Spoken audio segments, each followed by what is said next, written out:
कितने भी पॉइंट्स हम ले लें अलग अलग पॉइंट्स पर, सब जगह बराबर प्रेशर होता है, यानी कि pressure at point A is equal to pressure at point B is equal to pressure at point C. ये हमने लास्ट क्लास में देखा था। इसके बाद थोड़ी देर के लिए इसको चला रहा हूँ, अगर किसी को ठंड लगने लगे तो बता देना, बंद कर दूंगा, घुटन हो रही है। पास्कल्स लॉ, तो पास्कल्स लॉ हमने लास्ट क्लास में ये देखा था। पेज नंबर 6 पर अब आप देखें, experimental verification of Pascal's law. Experimental verification of Pascal's law.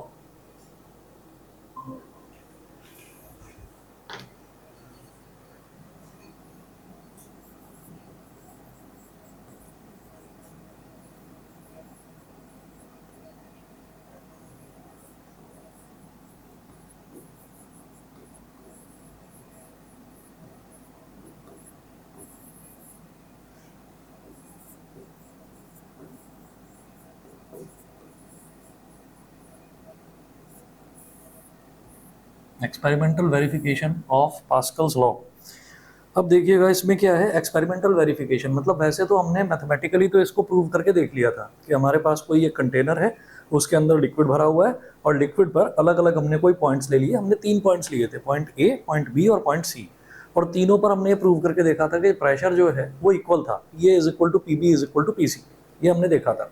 ठीक है, अब एक्सपेरिमेंटली इसको अगर चेक करा जाए, कैसे किया हमने ना, एक कंटेनर ऐसा लिया जिसमें 3 अलग अलग जगह ओपनिंग्स थी और अलग अलग एरिया ऑफ क्रॉस सेक्शन की। देखो कैसे,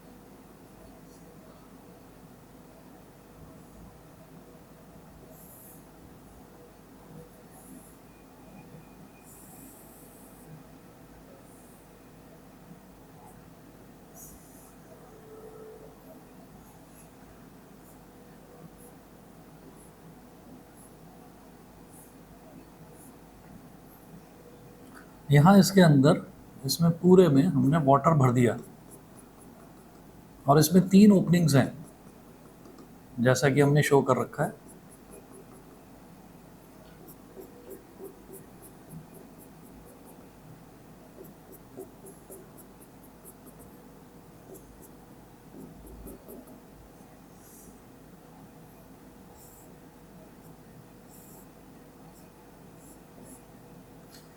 तो इधर जो फोर्स हम लगा रहे हैं, यहाँ पर फोर्स हो गई F,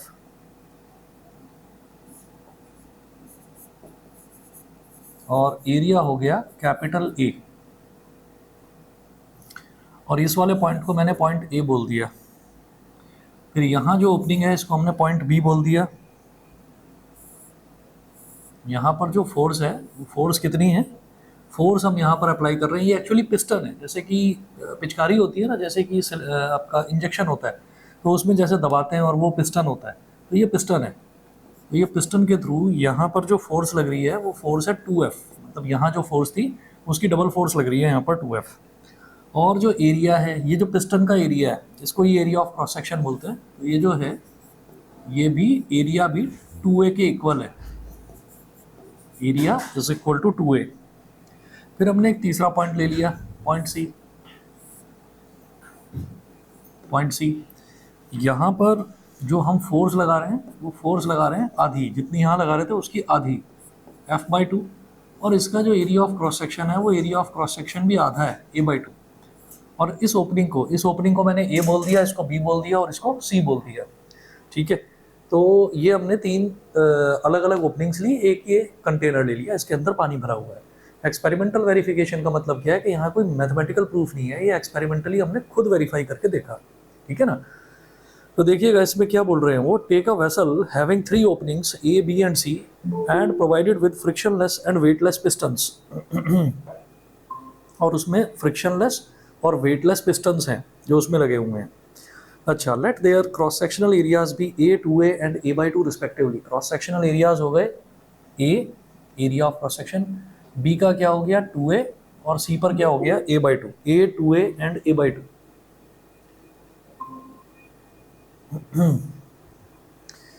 अच्छा, fill the vessel with water and apply an additional force capital F on piston A.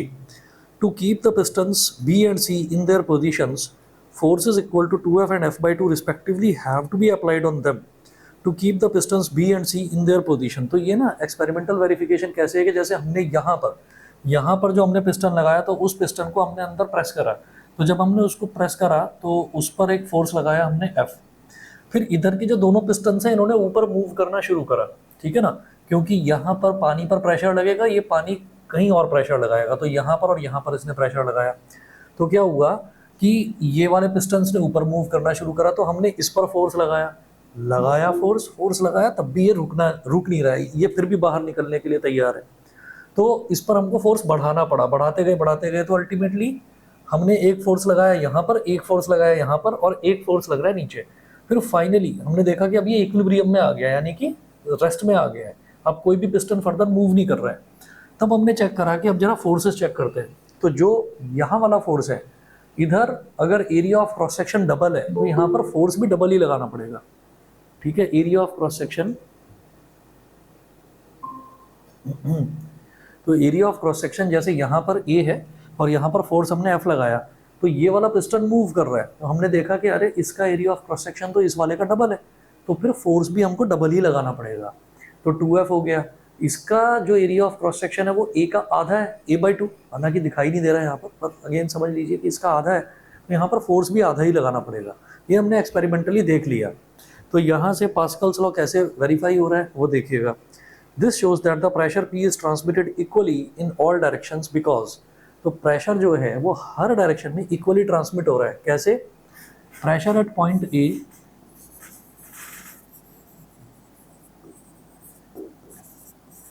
A ये कितना हो जाएगा, फोर्स अपॉन एरिया, तो F अपॉन A हो गया, ठीक है।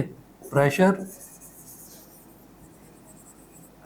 एट पॉइंट B, तो B पर कितना हो जाएगा, फोर्स कितना है 2F और एरिया कितना है 2A, फोर्स अपॉन एरिया होता है ना, तो 2F अपॉन 2A, 2 से 2 कट गया, तो क्या बचा, F अपॉन A ही बचा यहाँ पर भी। फिर देखेंगे pressure at C,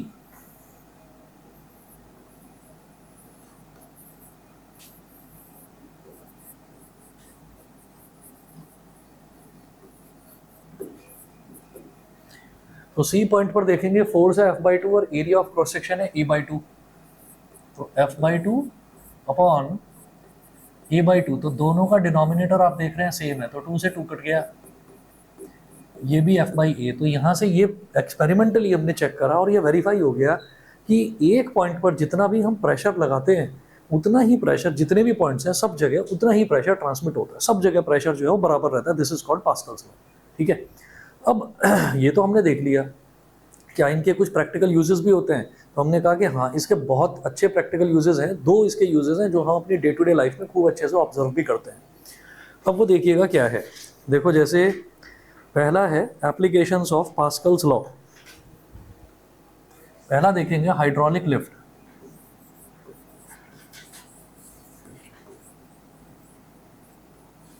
applications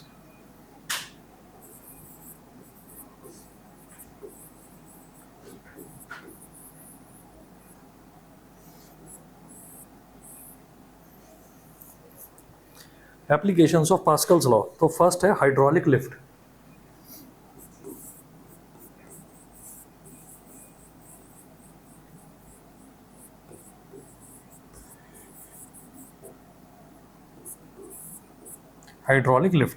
Hydraulic lift is used to lift heavy objects with considerably smaller force। Hydraulic lift जो है वो बहुत हैवी वेट उठाने के लिए यूज करा जाता है विद कंसिडरेबली स्मॉलर फोर्स, कि हम बहुत थोड़ा सा फोर्स लगा रहे हैं और थोड़ा सा फोर्स लगाने पर भी हम बहुत हैवी वेट उठा लेते हैं। तो ये हाइड्रोलिक लिफ्ट का कॉन्सेप्ट है। देखिएगा इसका बहुत ही सिंपल सी मशीन होती है इसकी, और ये मशीन आपने भी खूब देखी है। अभी बताता हूँ क्या चीज़ है ये।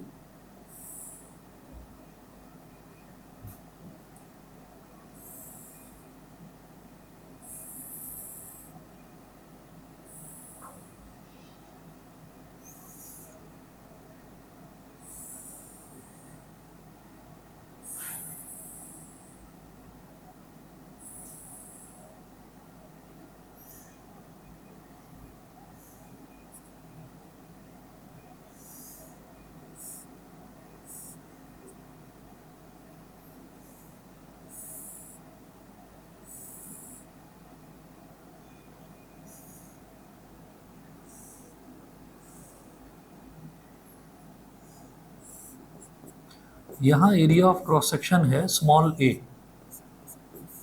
एरिया ऑफ क्रॉस सेक्शन है स्मॉल ए, और जो फोर्स यहाँ पर अप्लाई हो रही है दैट इज स्मॉल एफ।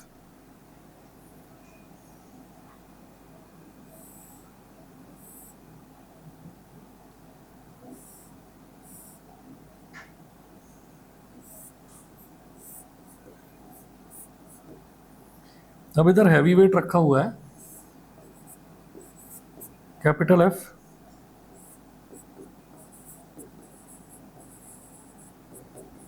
और एरिया है capital A.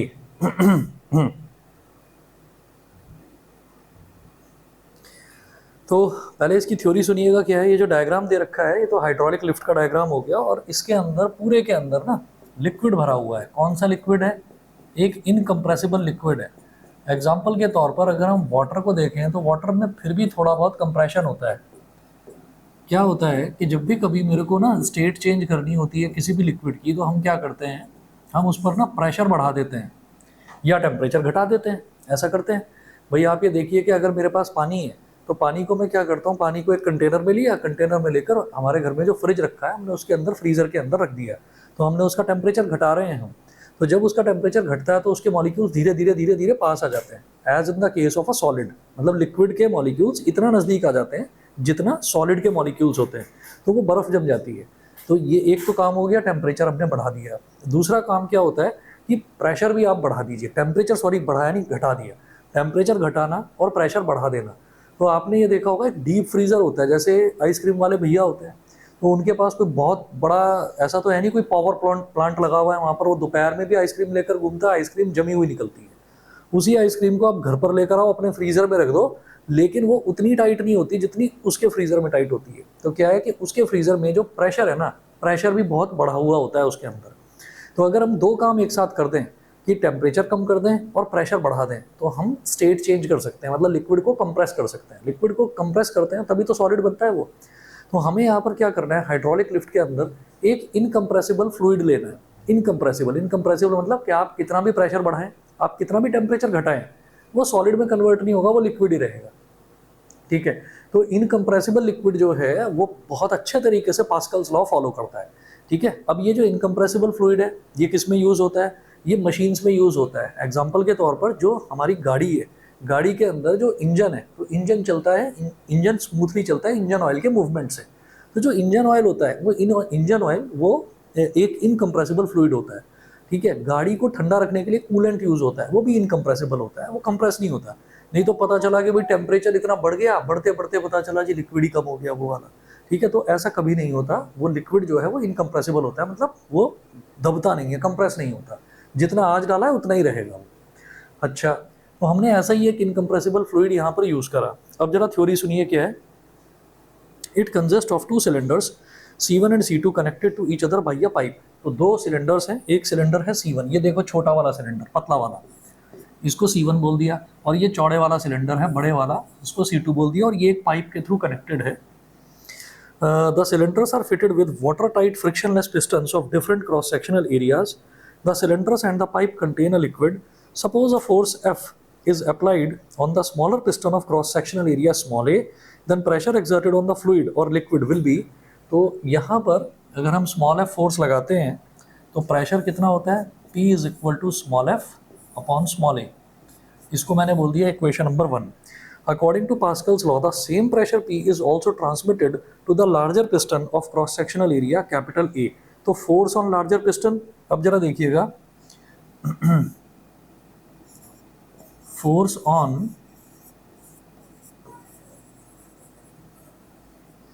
larger piston,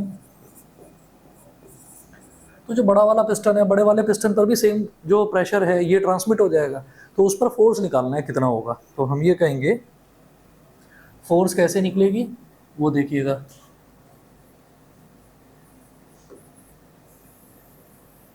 force on larger piston F is equal to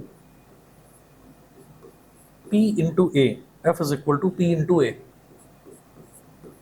it implies that F is equal to, जो बड़ा वाला पिस्टन है उस पर भी तो सेम प्रेशर जा रहा है, यही F अपॉन A। तो F upon A small a into capital A। ठीक है। अब इसको ऐसे कह सकते हैं, F is equal to capital A upon small a into small f, since capital A is greater than small a, therefore capital F is greater than small f. ये चीज समझ में आती है? अगर ना आती हो तो बताता हूँ क्या है। हमें जो फोर्सेस हैं, हमें फोर्सेस का देखना है। जैसे मान लीजिए ये हमने निकाल दिया, ये तो समझ में आ गया होगा, ये तो समझ में आ गया होगा। अब क्या करिए, इसको ऐसे लिख सकते हैं हम कि ये जो स्मॉल एफ है ना, इस स्मॉल एफ को इधर ले आओ लेफ्ट हैंड साइड पर, तो क्या हो गया, capital F upon small f is equal to capital A upon small a. ठीक है, ये हो गया। अब कैपिटल ए जो है वो हमको साफ पता है कि यार इधर तो हमने लिया जरा सा इसका क्रॉस सेक्शनल एरिया, इधर लिया बड़ा क्रॉस सेक्शनल एरिया, तो हम ये जानते हैं कि इसका क्रॉस सेक्शनल एरिया इससे ज़्यादा है, capital A is greater than small a. तो capital A is greater than small a, मतलब क्या हो गया, capital A upon small a is greater than 1। समझ गए? ठीक है, तो जब capital A upon small a is greater than 1 है, तो capital A upon small a ये capital F upon small f के ही तो इक्वल है, तो capital F upon small f is greater than 1। इसका मतलब स्मॉल एफ को इधर ले जाओ तो capital F is greater than small F. तो ये इस तरह से लिखा है यहाँ पर। मेरी बात समझ गए? जो बड़ा उधर जो बड़ा वाला सिलेंडर है उसका क्रॉस सेक्शनल एरिया छोटे वाले से ज्यादा है, तो capital A is greater than small a. Small a को नीचे ले आए तो capital A upon small a is greater than 1। Capital A upon small a का मतलब capital F upon small f ही तो है, इसका मतलब capital F upon small f is greater than 1। Small f को इधर ले गए तो capital F is greater than small f, मतलब मैंने इधर फोर्स लगाया बहुत जरा सा और वहां पर बदले में मुझे बहुत ज्यादा फोर्स मिल गया। हाइड्रोलिक लिफ्ट का कॉन्सेप्ट ये है कि जैसे कभी भी आप कभी नोटिस करें कि गाड़ी से हम जा रहे हैं और गाड़ी का टायर पंचर हो जाए, अब हमने कहा कि भाई आसपास देखना शुरू करते हैं, तो कहीं पर लिखा है कि कोई टायर पंचर की दुकान है, तो हम वहाँ पर रुक गए, वहाँ पर रुक गए। अब वहाँ पर एक बंदा तो दूर बैठा हुआ होगा जो थोड़ा सा बड़ा होगा, एक छोटा बच्चा जरूर होता है। आपने हमेशा नोट करा होगा कि वैसे तो लिखा रहता है भाई चाइल्ड लेबर तो अलाउड नहीं है, लेकिन एक छोटा बच्चा जरूर मिलेगा पंचर की दुकान पे, वो आएगा फटाफट, वो बड़े वाले से ज़्यादा स्पीड से आएगा, और वो स्पीड से आएगा और वो एक स्क्रू जैक होता लंबा सा, वो लाएगा, उसको गाड़ी के अंदर घुसा देगा, उसके बाहर एक पाइप लगा है, उस पर ठक ठक ठक 2-3 बार हाथ से या पैर से मारेगा, और इतनी भारी गाड़ी है, 1000 किलो से तो भारी ही होती है गाड़ी, वो एकदम से ऐसे उठ जाएगी। ठीक है, वो क्या है, वो यही है हाइड्रोलिक लिफ्ट है कि उसने एक जगह जरा सा फोर्स लगाया और इतनी बड़ी हैवी गाड़ी, ये जो मैंने ऊपर रख रखा है ना, ये लोड है, ये लोड है। ठीक है, इसी तरीके से हमने तो कभी ध्यान नहीं दिया, हमारे तो गाड़ी में पंचर हुआ, हमने ठीक करवा लिया, पंचर ठीक करवाया, हम चले गए, लेकिन हमने कभी ध्यान नहीं दिया कि कभी कभी उस दुकान पर ट्रक भी रुकता है, बच्चा वही है, एक ही मशीन है उसके पास, वो ही लगाएगा और वो ऐसे करेगा, थोड़ी ज़्यादा देर तक करना पड़ता है उसको, लेकिन ताकत ज़्यादा नहीं लगानी पड़ती, उसको प्रेस बार बार करना पड़ता है। वो हल्का सा फोर्स लगाएगा, जरा सा ट्रक उठा, हल्का सा फिर लगाएगा, जरा सा फिर उठा, हल्का सा फिर लगाया, जरा सा फिर उठा। अच्छा, और ये भी पॉसिबल क्यों है, क्योंकि इनकम्प्रेसिबल लिक्विड है। अगर मान लो कंप्रेस हो जाता हो तो 4-5 बार लगाया, पता चला इतना सारा लिक्विड फैला हुआ है, कंप्रेस होकर इतना सा रह गया, क्योंकि आपने प्रेशर लगा दिया। तो इनकम्प्रेसिबल फ्लूइड है, तो जो ट्रक है ना, ट्रक के लिए भी उसके पास कोई अलग मशीन नहीं रखी हुई है, सेम मशीन है, उसी से वो कर करके उसको ट्रक को भी उठा देता है, वही छोटा सा बच्चा। ठीक है, और वैसे ट्रक, वो ट्रक को कोई हिला भी नहीं सकता, इतना भारी होता है ट्रक। तो ये इसका प्रैक्टिकल एप्लीकेशन है हाइड्रोलिक लिफ्ट का। ठीक है, और बड़ी बड़ी मशीन्स उठाने के लिए, बड़े बड़े वेट्स उठाने के लिए हाइड्रोलिक लिफ्ट का खूब यूज़ होता है। और कोई इसमें आपको कोई बहुत मतलब कोई ज़्यादा टेक्निकल चीज़ कोई बहुत ज़्यादा नहीं लगानी पड़ती, एक पिस्टन इधर, एक पिस्टन इधर, और बीच में न जाने कितने सारे ऐसे फ्लूइड्स जो हैं, मोबिल ऑयल जिनको हम बोलते हैं, वो मार्केट में मौजूद हैं, उसको यहाँ पर भर देना है, हाइड्रोलिक लिफ्ट तैयार हो गई। ठीक है ना, तो बहुत आसान सा कॉन्सेप्ट है इसका कि प्रेशर इक्वल ट्रांसमिट होता है। ठीक है, सभी बताइए, सभी बच्चों को क्लियर है? ठीक है, अच्छा जी, हाइड्रोलिक लिफ्ट के बाद में ऐसा ही एक टॉपिक और है, Hence by using, ये लास्ट पॉइंट में पढ़ रहा हूँ, लास्ट लाइन पेज नंबर 7 पर, Hence by using Pascal's law, very heavy loads like cars and trucks can be lifted by the application of a small force। Page number 8 पर आ जाइए, hydraulic breaks. Next slide पर आ जाऊँ, किसी को note तो नहीं करना कुछ? ठीक है,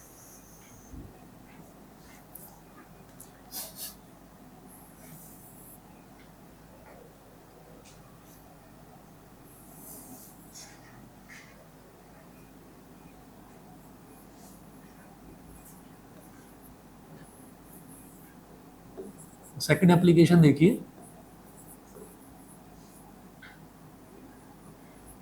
हाइड्रोलिक ब्रेक्स। अच्छा, इसके ना एप्लीकेशंस पेपर में डायरेक्टली नाम से पूछे जाते हैं, ये नहीं कि वो आपसे ये कह देंगे कि कोई एक एप्लीकेशन बताओ। अच्छा, अगर मान लीजिए पूछ लिया कोई एक एप्लीकेशन बताओ, तो हाइड्रोलिक लिफ्ट ही बता देना, सिंपल सा डायग्राम है, एक पाइप बना देना, एक पिस्टन इधर एक पिस्टन इधर। हाइड्रोलिक ब्रेक जो है, अगर स्पेशली ये पूछ लिया गया तो फिर इसका डायग्राम जरूर ढंग से बनाने की प्रैक्टिस कर लेना।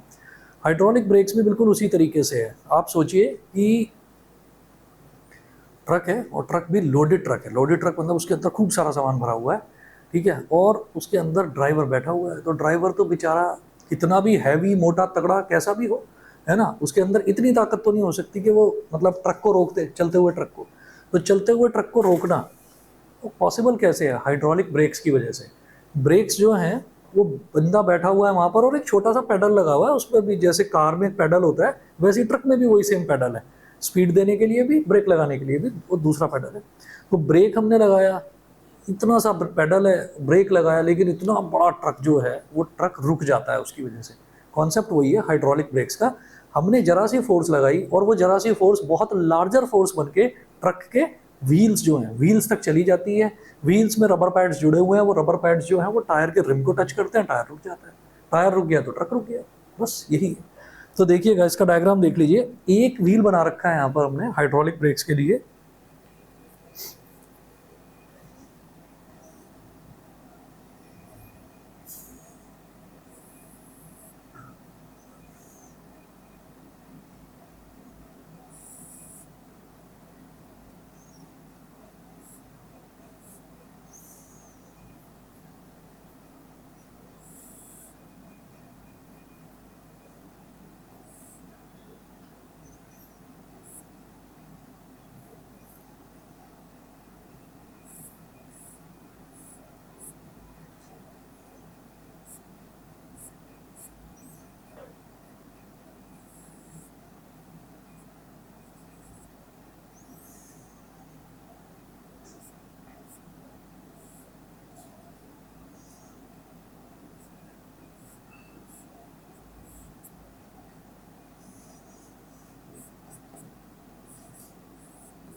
इसको बोलते हैं मास्टर सिलेंडर।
ये होता है व्हील सिलेंडर। ये आपको डायग्राम बनाना है, और इसमें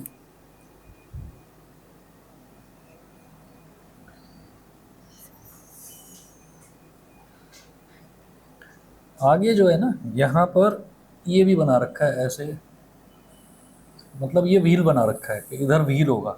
ये जो मैंने अंदर बनाया ना इतना सा सिस्टम जो है, ये ब्रेक का सिस्टम है। पर इसको अब आप समझेंगे कि जैसे यहाँ पर हमने इधर तो ये ब्रेक पैडल हो गया, तो यहाँ पर हमने पैडल को प्रेस करा, जैसे ही पैडल को प्रेस करा, पैडल लीवर सिस्टम से कनेक्टेड है। लीवर जो है वो इसको, जो ये मास्टर सिलेंडर है, इसको कंप्रेस करेगा। तो यहाँ पर एक प्रेशर अप्लाई होगा। जैसे ही यहाँ पर प्रेशर होगा अप्लाई, तो ये ट्यूब टी है, ट्यूब के अंदर बहुत सारा लिक्विड भरा हुआ है, बहुत सारा लिक्विड भरा हुआ है। वो जो लिक्विड है वो यहाँ पर इस व्हील सिलेंडर तक प्रेशर ट्रांसमिट करेगा। तो जितना प्रेशर यहाँ पर है उतना ही प्रेशर यहाँ पर हो जाएगा।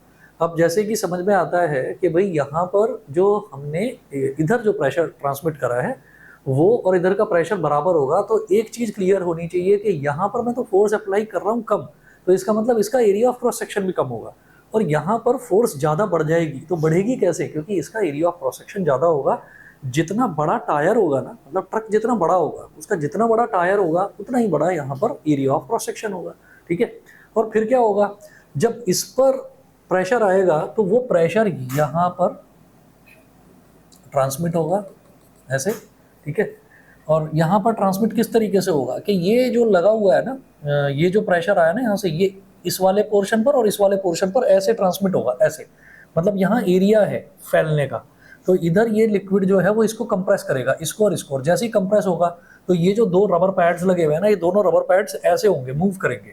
बीच में स्प्रिंग क्यों लगा हुआ है वो आप समझ ही जाएंगे कि जैसे ये रबर पैड ऐसे खुले तो ये रिम है जो मैंने बाहर बना रखा है, ये रिम है। तो रिम पर ये टच होंगे। जैसे ये रिम पर टच होंगे, रिम तो लगातार घूम रहा है ना, रिम वो है जिसके ऊपर टायर चढ़ा हुआ रहता है। तो ये रिम पर टच होंगे तो रिम रुकेगा, रिम रुकेगा तो टायर रुका, टायर रुका तो पूरा ट्रक रुक गया। तो ये उस पर टच होगा। और जैसे ही आपने यहाँ पर जो प्रेशर लगा रखा है, यानी कि जो आपने पेडल दबाया है, जैसे ही आपने वो पेडल हटा दिया तो प्रेशर रिलीज हो गया। जैसे ही प्रेशर रिलीज हो गया तो अब जो ये प्रेशर लग रहा था ये नहीं लगेगा ऐसे। तो ये जो ब्रेक शू हैं ये लूजन अप हो जाएंगे, एकदम ढीले पड़ जाएंगे। जैसे ये ढीले पड़ेंगे तो ये जो स्प्रिंग है जो खींच गई थी, ये स्प्रिंग इसको वापस खींच लेगी ताकि ये चलते हुए उसमें ट्रक में उसके टायर पर टच ना हो। ठीक है ना। तो ये कॉन्सेप्ट होता है इसका। और फिर यहाँ पर जो ये एरो लगा रखा है, 2 अदर व्हील्स, तो ये तो एक व्हील का हमने एग्जांपल लिया। 4 व्हील्स हैं, किसी किसी में 6 होते हैं, किसी किसी में 8 या 10 व्हील्स भी होते हैं। तो जितने व्हील्स हैं उन सारे व्हील्स पर यही ट्यूब जाती रहती है। ठीक है ना। सभी बच्चे बताएं, ऑनलाइन वाले भी क्लियर है? शिवेन, सिद्धक, भास्कर, पृथ्वी? ठीक है। चलिए जी आगे चलते हैं फिर।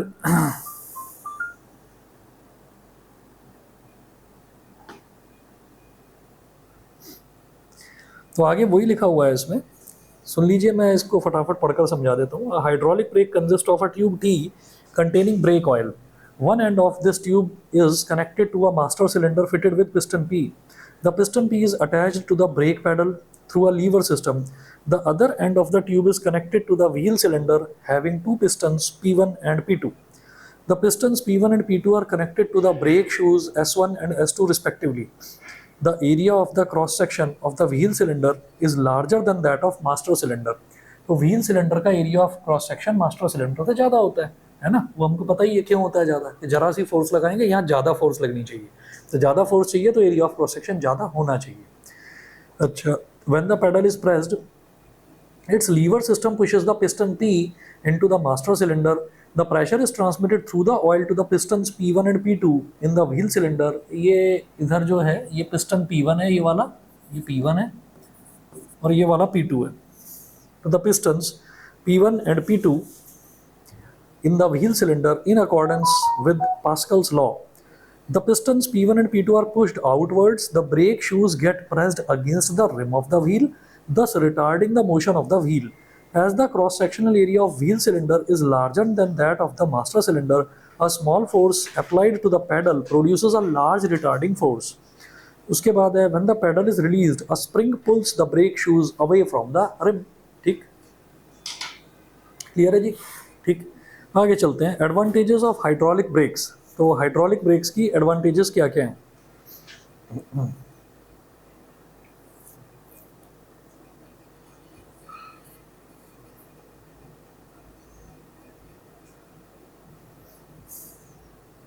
देखिएगा, पहला है the master cylinder transmits equal retarding force on each wheel, so a hydraulic brake operates uniformly and hence prevents skidding. तो इसका मतलब ये हुआ कि हाइड्रोलिक ब्रेक जो है, हाइड्रोलिक ब्रेक सारे के सारे व्हील्स में बराबर बराबर प्रेशर ट्रांसमिट करता है। अगर मान लीजिए एक भी व्हील में वो ट्रांसमिट ना करे, फॉर एग्जांपल आप ऐसे ही सोचो कि दो व्हील्स हैं, एक व्हील इधर है और एक व्हील इधर है, चलता हुआ आ रहा है, तो इधर वाला जो व्हील है वो तो अचानक से रुक जाए और इधर वाला व्हील ना रुक पाए, उस पर प्रेशर ना आए ब्रेक का उतना, तो ये वाला व्हील तो चलता जाएगा, ये रुक जाएगा तो ऐसे घूम नहीं जाएगा ट्रक, है ना। तो ये क्या होगा, ये स्किडिंग हो जाएगी। तो स्किडिंग को बचाता है हाइड्रोलिक ब्रेक। उसके बाद सेकंड है, a small force applied to the pedal exerts a much larger force on the wheel drums. It enables the driver to keep the vehicle under control. तो थोड़ी सी ही फोर्स लगाने से, थोड़ी सी फोर्स लगाने से बहुत ज़्यादा फोर्स प्रोड्यूस हुई और जो व्हीकल है, व्हीकल का ड्राइवर भी आराम से कंफर्टेबली बैठा हुआ है और व्हीकल भी अंडर कंट्रोल है। ठीक है। तो ट्रैक्टर देखे हैं ना, पुराने ट्रैक्टर को कभी कभी रोकने के लिए आदमी खड़ा हो जाता है उसके ब्रेक के ऊपर, उसको इतनी ताकत लगानी पड़ती है।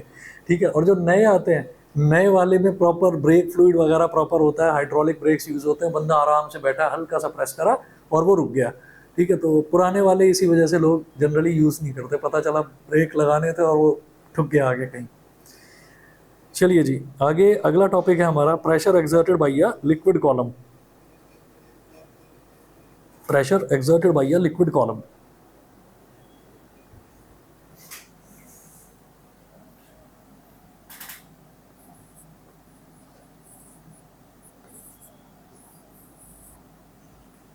आपने देखे हैं वैसे वो पुराने ट्रैक्टर देखे हैं जिस पर बंदा कई बार ब्रेक लगाते टाइम खड़ा ही हो जाता है? नहीं देखे होंगे। अच्छा, आपने वो वाले ट्रैक्टर देखे हैं जिसको स्टार्ट करने के लिए उसके आगे एक हैंडल लगाया जाता है, उसको हैंडल को ऐसे घुमाया जाता है और फिर वो स्टार्ट होता है? वो भी नहीं देखा होगा। वो वाले ट्रैक्टर देखे हैं जिसमें एक रस्सी लपेटी जाती है और रस्सी को खींच के स्टार्ट करते हैं? वो भी नहीं देखा होगा। हाँ, इंजन तो होते हैं, ऐसे ट्रैक्टर भी हुआ करते थे, पहले होते थे। मैं छोटा था, मैंने ये सारी चीज़ें देख रखी हैं, ट्रांजिशन देखा है। अब तो बटन से स्टार्ट होते हैं ट्रैक्टर, वो बड़े सुंदर सुंदर ट्रैक्टर, छोटे छोटे से ट्रैक्टर भी आते हैं कि अगर आपका छोटा सा फार्म है तो उसके लिए छोटा सा ट्रैक्टर है। चलिए जी, pressure exerted by a liquid column.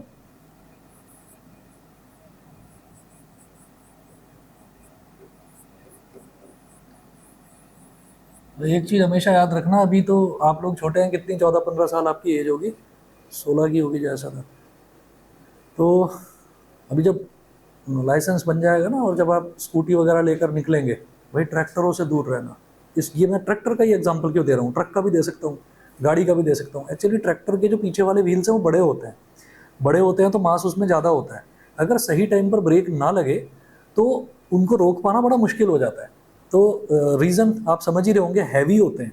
भाई बड़ा टायर है तो उसका व्हील भी, उसका जो रिम है वो भी तो बड़ा होगा ना, तो उसमें वज़न ज़्यादा है। And mass is the measure of inertia. जिसका जितना ज़्यादा मास है उसको रोकने के लिए हमें उतनी ज़्यादा फोर्स की ज़रूरत पड़ेगी। तो इस वजह से ट्रैक्टर कभी दिखाई देना तो भाई उससे लेफ्ट भी, राइट भी, आगे भी, पीछे भी रुक कर ही बैठे रहना, मतलब संभल कर। ये नहीं कि उसके आगे ही आपने अपनी स्कूटी रोक दी और वो पीछे हुआ, वो बेचारा रोक ही नहीं पाया, तो बस स्कूटी का वजन आपको पता ही है कितना होता है। Pressure exerted by a liquid column.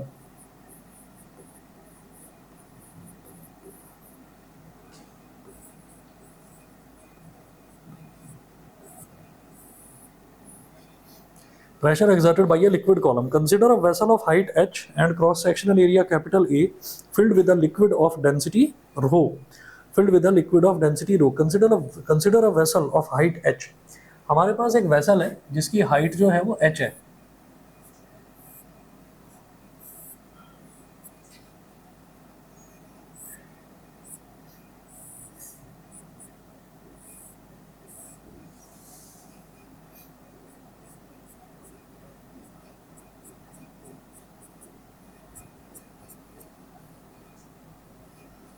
तो ये जो बेस है ना इसका, ये जो बेस है इसका एरिया है कैपिटल ए, एरिया है कैपिटल ए, और जो इसकी हाइट है, इसकी हाइट है एच, एच। और यहाँ पूरा का पूरा लिक्विड का वेट यहाँ लगेगा, जो मैं एरो लगा रहा हूँ नीचे, लिक्विड इसके अंदर भरा हुआ है। तो लिक्विड का पूरा वेट कहाँ काम करेगा, इसके बेस पर काम करेगा, ठीक है। वेट ऑफ लिक्विड कॉलम, तो वेट जरा निकालते हैं, हम जानते हैं वेट कैसे निकलता है, m इंटू जी करके। Weight of liquid column is equal to mass of liquid into g. हाँ जी, तो मास कैसे निकलेगा, मास हम जानते हैं कैसे निकलता है, वॉल्यूम इंटू डेंसिटी इंटू जी, ये वेट आ जाएगा भाई। डेंसिटी क्या होता है, मास पर unit volume, mass upon volume. Mass कैसे निकलेगा, वॉल्यूम इंटू डेंसिटी। वॉल्यूम कैसे निकलता है, अब मैं एक कह रहा हूँ कि यार ये ना क्यूबॉइड है, तो क्यूबॉइड की लेंथ क्या है, एल, क्यूबॉइड की ब्रेथ क्या है, बी, तो एल इंटू बी करेंगे तो क्या आ जाएगा, एरिया ही तो आएगा। और L into B into H cuboid का वॉल्यूम होता है, L into B into H, तो एल इंटू बी तो मेरे पास एरिया है ही, तो आप एरिया इंटू एच कर दो, तो एरिया इंटू एच कर दो तो भी तो वॉल्यूम ही आएगा। तो यहाँ क्या लिख देंगे, A H, this is volume. Density क्या है, पहले ही बोल दिया कि लिक्विड जो है, लिक्विड की डेंसिटी रो है, और जी ए एच रो जी, तो ये वेट हो गया। जो वेट होता है, वेट ही तो फोर्स होती है, कोई भी ऑब्जेक्ट जो है उसका जो वेट है वही वो फोर्स है जो वो लगा रहा है ग्राउंड पर, ठीक है। So pressure exerted on the bottom of the vessel by the liquid column is P is equal to, यानी कि pressure is equal to force upon area. Liquid के केस में फोर्स को ही हम थ्रस्ट बोल देते हैं, तो थ्रस्ट अपॉन एरिया। अब जो थ्रस्ट है वो थ्रस्ट क्या होता है, वेट, वेट अपॉन एरिया। अब वेट कितना है भाई, A h rho g, A h rho g upon A, तो ए से ए कैंसिल आउट हो गया। तो याद रखिएगा कि जब भी कभी कोई लिक्विड है वो किसी कंटेनर के अंदर रखा हुआ है और मेरे को उसकी हाइट दे रखी है, डेंसिटी है, और जी तो हमें पता ही है, तो हम उसका प्रेशर एच रो जी करके भी निकाल सकते हैं, ठीक है ना। जो हम फोर्स अपॉन एरिया करते थे, तो उसी की हेल्प से हमने एक नया फॉर्मूला डिराइव करा, एच रो जी। तो एच रो जी से भी प्रेशर ही आता है लिक्विड का, ठीक। अच्छा जी,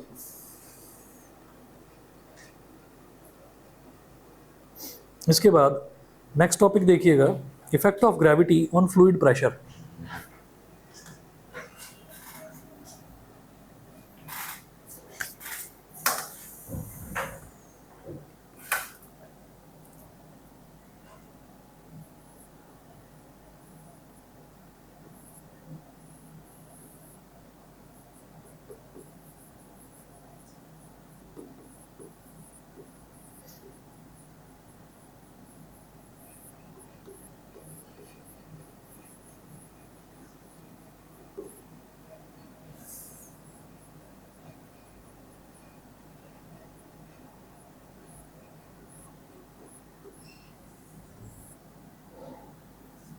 effect of gravity on fluid pressure.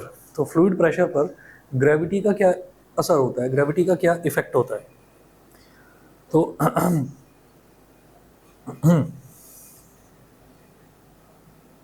हमने बोला हमारे पास एक कंटेनर है, ऐसे एक कंटेनर में लिक्विड भरा हुआ है up to this level,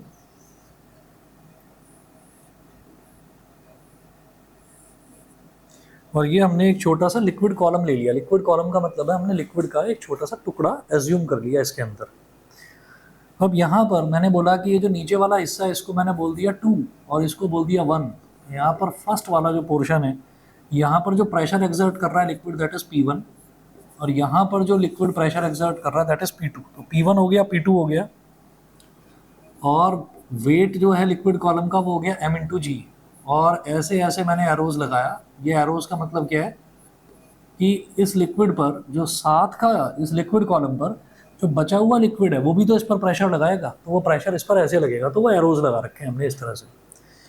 imagine a cylindrical element of the liquid of cross sectional area A and height h। तो ये जो सिलेंड्रिकल एलिमेंट मैंने एज्यूम करा है, इसका जो क्रॉस सेक्शनल एरिया है वो a है और हाइट जो है वो h है।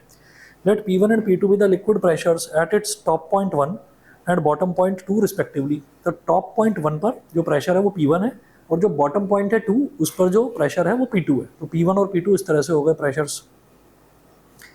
As the liquid cylinder is at rest, the resultant horizontal force should be 0। तो जो लिक्विड सिलेंडर है वो रेस्ट में है, वो कहीं मूव नहीं कर रहा है, तो उस पर जो रिजल्टेंट फोर्स है ना वो ज़ीरो होगी। अच्छा, various factors, various forces acting on it in the vertical direction are. Various forces, forces देखिए क्या क्या हैं।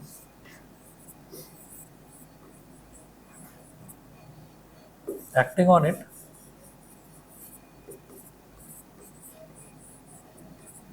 वर्टिकल डायरेक्शन, तो मैंने वर्टिकली लिख दिया, acting on it vertically.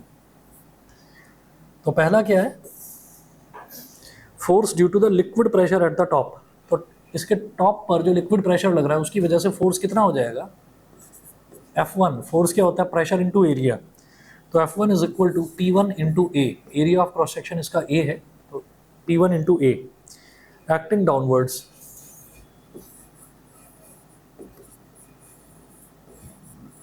Acting downwards, first हो गया।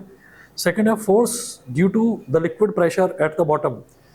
तो F2 इज इक्वल टू, तो वो प्रेशर कहाँ लग रहा है, नीचे से ऊपर की तरफ। ऐसा मैं कह क्यों रहा हूँ, क्योंकि प्रेशर हमने बताया कि कोई भी हमारे पास लिक्विड कॉलम है तो प्रेशर उस पर परपेंडिकुलरली नॉर्मली एक्ट करता है, मतलब परपेंडिकुलरली एक्ट करता है। तो F2 क्या हो गया,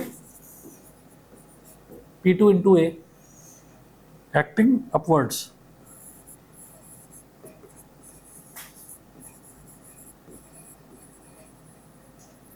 एक्टिंग अपवर्ड्स। थर्ड क्या है, weight of the liquid cylinder acting downwards. तो W, वेट क्या हो जाएगा, वो हमने अभी अभी देखा था कि वेट कैसे निकलता है, ए एच रो जी। मैंने यहाँ पर लिख दिया weight is equal to A h rho g. As the liquid cylinder is in equilibrium, तो net downward force is equal to net upward force. तो नेट डाउनवर्ड फोर्स कौन कौन सी है भाई, नीचे लगने वाली फोर्स कौन सी है, ये जो वेट है, वेट भी तो नीचे लग रहा है डाउनवर्ड। तो नेट डाउनवर्ड फोर्स यानी कि F1 plus W, F1 plus W is equal to F2, ये दोनों के दोनों इक्वल होने चाहिए। ठीक है, तो वैल्यू ले लेते हैं यहाँ पर। इसमें हम करेंगे, अगर इसको F1 को उधर ले जाएं तो क्या हो जाएगा, F2 माइनस F1, फिर पलट कर लिख दो, F2 माइनस F1 इधर लिख दो और W उधर लिख दो। F2 क्या है, P2A, F1 क्या है, P1A, और W क्या है, AH रो G। तो यहाँ से अगर मैं A कॉमन ले लूँगा, A कॉमन ले लिया, ये कितना बच रहा है, P2 minus P1 is equal to AH rho G। A से A कट गया तो P2 minus P1 is equal to H rho G। ये इक्वेशन नंबर 1 आ गई, P2 minus P1 is equal to H rho G, इसको हमने equation number 1 बोल दिया। उसके बाद ये पेज नंबर 10 पर है, हम बिल्कुल नीचे की तरफ। इसमें देखिए, if we shift point 1 to the liquid surface which is open to the atmosphere then we can replace P1 by atmospheric pressure. अगर मान लीजिए ये जो लिक्विड कॉलम हमने लिया है, ये बिल्कुल ये अंदर की तरफ ना लेकर इसको हम शिफ्ट कर दें और बिल्कुल टॉप पर ले जाएं, तो जो P1 है, मतलब ये वाला जो एरिया ऑफ क्रॉस सेक्शन है ऊपर जिसको मैंने 1 मार्क करा है, ये सीधा सीधा एटमॉस्फेयर के कांटेक्ट में आ जाएगा। और जब ये एटमॉस्फेयर के कांटेक्ट में आ जाएगा तो यहाँ जो P1 है, P1 को मैं PA से रिप्लेस कर सकता हूँ। PA क्या होगा, atmospheric pressure. Atmospheric pressure fix होता है 1.01 into 10 to the power 5 pascal, वो फिक्स होता है atmospheric pressure. Until and unless आप कोई बहुत ऊंचे पहाड़ पर ना चले जाएं, बहुत ऊंचे पहाड़ पर चले जाएंगे तो प्रेशर थोड़ा रिड्यूस हो जाएगा। जितना आप कोस्ट, मतलब कोस्ट के पास, समंदर के पास जाते जाएंगे तो प्रेशर बढ़ता चला जाएगा। ठीक है, तो हम नॉर्मल कंडीशंस की बात कर रहे हैं कि हम ना तो पहाड़ की तरफ है ना समंदर की तरफ है, थोड़ा बीच में जैसे हम हैं यहाँ पर मैदानी एरिया में। तो P2 minus P1 is equal to H rho G। तो अगर इसी को सेक्शन को बढ़ा दिया जाए ऊपर, तो P1 को PA से रिप्लेस कर देंगे और फिर जो प्रेशर है नीचे वाला जो P2 है उसको फिर आप P2 बोलने की जरूरत नहीं है, उसको फिर आप P ही बोल दीजिए। तो P1 की जगह PA आ जाएगा, P2 की जगह P आ जाएगा।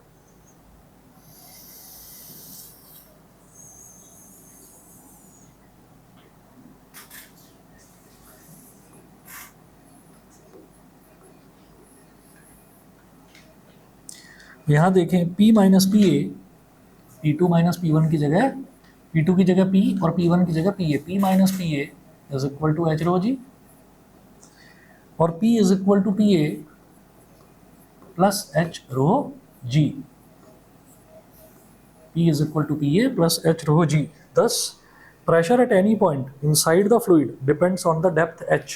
तो किसी भी फ्लूइड में जो प्रेशर है वो डेप्थ h पर डिपेंड करता है, पहली चीज। दूसरा, P इज कॉल्ड एब्सोल्यूट और एक्चुअल प्रेशर। ये जो P है इसको एब्सोल्यूट या एक्चुअल प्रेशर बोलते हैं। The excess pressure P minus P A, the excess pressure P minus P A at depth h is called gauge pressure at that point. ठीक है, तो P minus P A h rho g के इक्वल होता है, तो इसी को हम क्या बोल देते हैं, गेज प्रेशर। Gauge pressure. अभी अमेरिकन और ब्रिटिश एक्सेंट का फर्क है, कोई इसको गेज बोलता है, कोई इसको गॉज बोलता है ना, एक ही बात है। थर्ड देखिए, pressure does not depend upon the cross section और बेस एरिया और shape of the vessel. Pressure cross sectional area पर डिपेंड ही नहीं करता। क्यों नहीं डिपेंड करता, वो आपने यहाँ पर देख लिया। इधर देखिएगा, इधर ए से ए कैंसिल आउट हो गया। ठीक है, तो ये कौन से प्रेशर की बात कर रहे हैं, लिखा है ना pressure exerted by a liquid column. ठीक है, तो मैं लिक्विड कॉलम की बात कर रहा हूँ। ये मत कहना कि नहीं बताया था pressure does not depend upon area, वो तो करता है एरिया पर डिपेंड। भाई P is equal to F upon A होता है, लेकिन लिक्विड कॉलम का जो प्रेशर है वो सीधा सीधा एच रो जी के इक्वल होता है, तो वहाँ पर एरिया का कोई रोल नहीं होता। सही है जी, ठीक है। चलिए जी, इतना हो गया। फिर effect of gravity on Pascal's law, hydrostatic paradox. ठीक है, नेक्स्ट क्लास में करते हैं, आज इतना कर लीजिए।